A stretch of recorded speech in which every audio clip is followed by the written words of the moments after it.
Hey there, everyone. I'm Errol Barnett at the CBS Broadcast Center in New York, and we begin with breaking news out of the White House, where President Biden addressed reporters Friday evening. He addressed the final jobs report of his administration after the economy added 256,000 jobs in the month of December.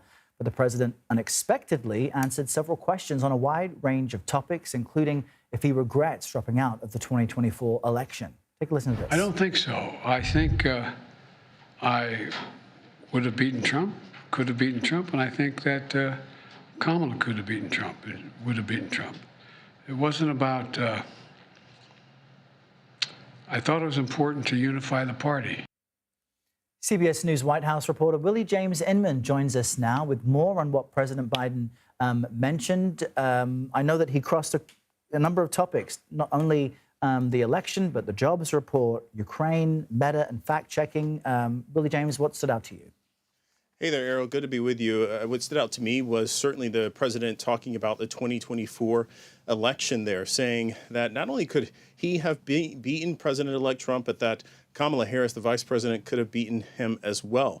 But the president was also asked about whether or not Kamala Harris should run in 2024. He said that decision is up to her.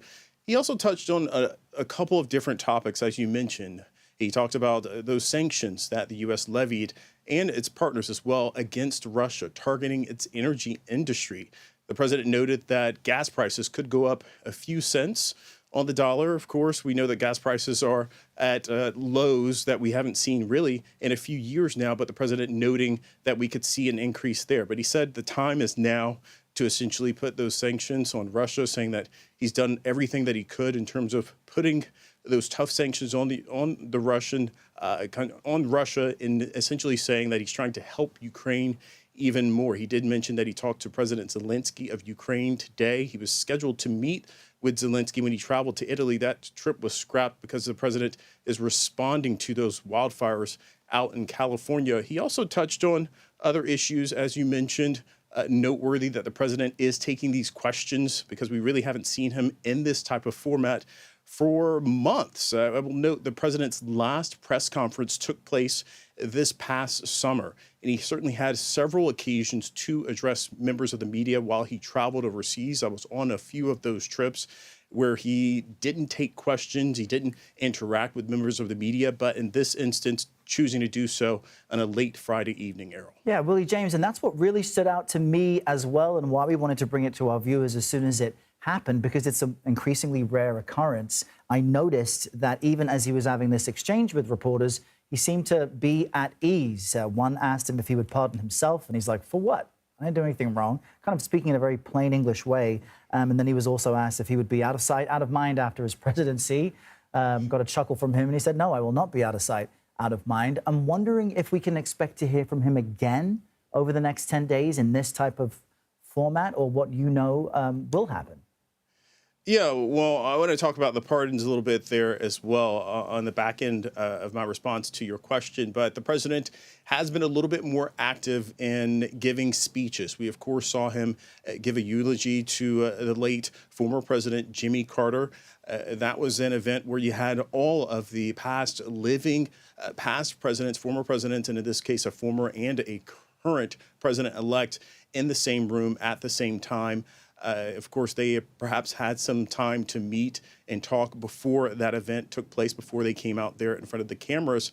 But I'll also note that the president really is wrapping up things, so to speak. He has a foreign policy speech that's going to be given on Monday. He's going to address the nation on Wednesday.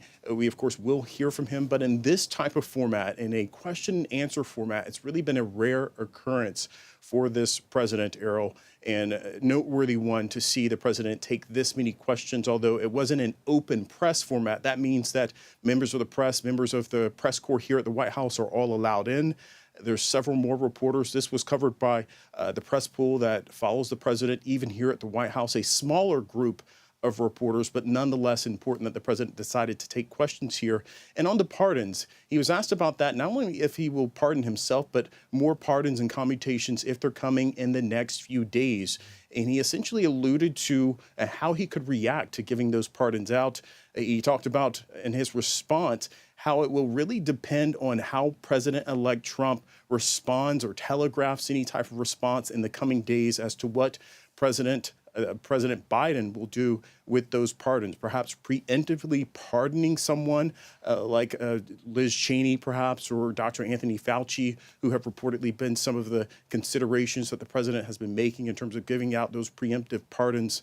But still a noteworthy interaction with the press. I won't call it quite a press conference, Errol, because it wasn't that, but a noteworthy interaction and exchange with members of the press here at the White House tonight for President Biden. And an important clarification there, but Willie James Inman giving us those insights into the outgoing Biden administration. Thank you so much.